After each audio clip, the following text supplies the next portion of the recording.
எல்லாருக்கும் வணக்கம். Welcome to spice and கரி தமிழ். இன்னைக்கு ஒரு சூப்பர் ஹெல்தியான ஸ்வீட் ரெசிபி தான் உங்களோட ஷேர் பண்ண போகிறேன்.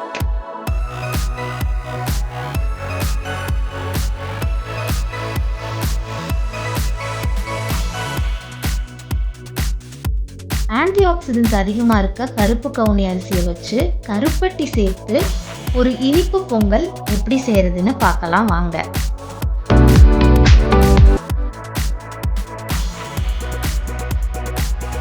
இதுக்கு நான் 1 கப் கருப்பு கவுனி அரிசி எடுத்திருக்கேன்.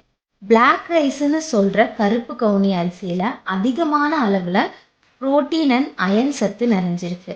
இதை ரெகுலராக நம்ம டயட்டில் சேர்த்துக்கும் போது உடல் எடையை குறைக்கவும் இரத்த சர்க்கரை அளவை கட்டுப்படுத்தவும் உதவுது. கவுனி அரிசியில் இயற்கையாகவே ஆன்டி இன்ஃப்ளமேட்டரி ப்ராப்பர்ட்டிஸ் அதிகமாக இருக்குது.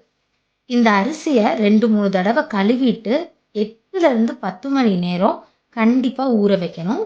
ஊற வைக்கிறது இந்த அரிசியில் இருக்க நியூட்ரியன்ஸ் நல்லா அப்சார்ப் ஆக உதவுது.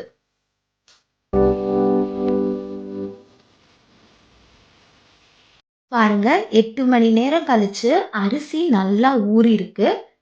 இது இருக்கட்டும். இப்போ நம்ம பொங்கல்ல இன்னும் கொஞ்சம் ஃப்ளேவர் என்ஹான்ஸ் பண்ணுறதுக்காக 2 டேபிள் ஸ்பூன் வெது வெதுப்பான பாலில் ஒரு பிஞ்ச் குங்குமப்பூ சேர்த்து 5 நிமிஷம் ஊற வச்சுக்கலாம். இப்போ ஒரு குக்கரில் நம்ம ஊற வச்ச கருப்பு கவுனி அரிசியை சேர்த்துக்கிறேன். இது கூடவே 2 கப் காய்ச்சி ஆற வச்ச பால் சேர்த்துக்கலாம். பால் சேர்க்கும்போது பொங்கல் நல்லா க்ரீமி அண்ட் டேஸ்டியாக இருக்கும். இது கூடவே 2 கப் தண்ணியும் சேர்த்துக்கிறேன். இப்போ குக்கரை மூடி மீடியம் ஃப்ளேமில் 8லேருந்து 10 விசில் குக் பண்ணுங்க.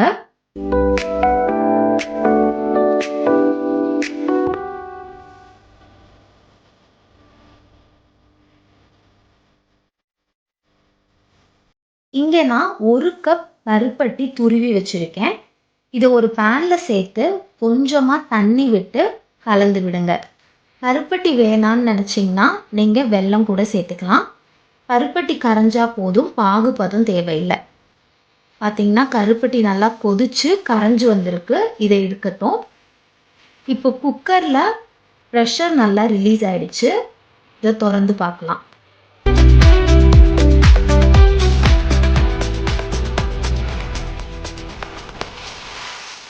பார்த்தீங்கன்னா கவுனி அரிசி நல்லா மசிஞ்சு கொலைய வெந்திருக்கு. இந்த மாதிரி கையை வச்சு அழுத்தி பார்க்கும்போது மசிற அளவுக்கு வெந்திருக்கணும். ஒரு கரண்டி இல்லாட்டி மேஷர் வச்சு லைட்டாக இந்த மாதிரி அரிசியை மசிச்சு விடுங்க. அப்போ பொங்கல் சாப்பிடும்போது கன்சிஸ்டன்சி நல்லாயிருக்கும்.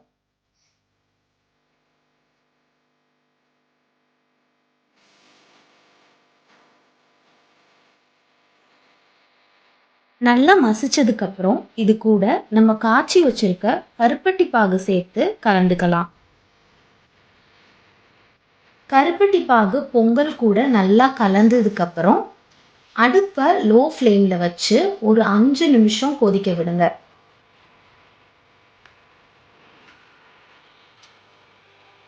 அஞ்சு நிமிஷம் கொதிச்சதுக்கப்புறம் பொங்கல் நல்லா கெட்டியாயிருக்கு. இது கூடவே குங்குமப்பூ பால் சேர்த்து நல்லா கலந்து விடுங்க. இது ஆப்ஷனல் தான், நான் ஃப்ளேவருக்காக சேர்த்துக்கிறேன். குங்குமப்பூ பால் பொங்கலோட நல்லா கலந்த பிறகு ஸ்டோவை லோ ஃப்ளேமில் வச்சு இன்னும் 2 நிமிஷம் கொதிக்க விடுங்க. அப்போ குங்குமப்பூ ஃப்ளேவர் பொங்கலோட நல்லா பிளெண்ட் ஆகி இருக்கும்.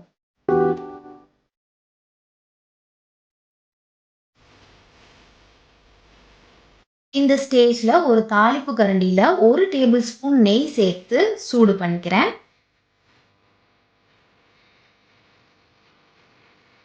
நெய் உருகி சூடானதும் இதில் 15லேருந்து 20 முந்திரி பருப்பு சேர்த்து வறுத்துக்கலாம். முந்திரி பருப்பு நல்லா கோல்டன் ப்ரௌன் ஆனதும் இதை நம்ம பொங்கல் கூட சேர்த்து நல்லா கலந்து விடுங்க.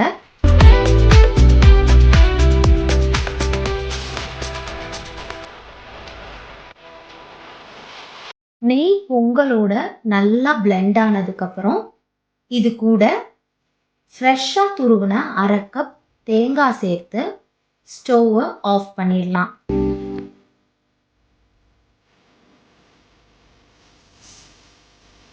சூப்பர் க்ரீமி அண்ட் ஹெல்தியான கருப்பு கவுனி பொங்கல் ரெடி ஆயிடுச்சு. கண்டிப்பாக இந்த ஹெல்தியான பொங்கலை நீங்களும் உங்கள் வீட்டில் செஞ்சு ஃப்ரெண்ட்ஸ் அண்ட் ஃபேமிலி கூட என்ஜாய் பண்ணுங்கள். உங்களுக்கு இந்த ஸ்வீட் ரெசிபி பிடிச்சிருந்தா கண்டிப்பாக இந்த வீடியோவை லைக் பண்ணி உங்கள் ஃப்ரெண்ட்ஸுக்கு ஷேர் பண்ணுங்கள். இது போல் ஹெல்தி ரெசிபிஸ் நிறையா தெரிஞ்சுக்கணும்னா ஸ்பைஸ் அண்ட் கரி தமிழ் சேனலுக்கு சப்ஸ்கிரைப் பண்ணுங்கள்.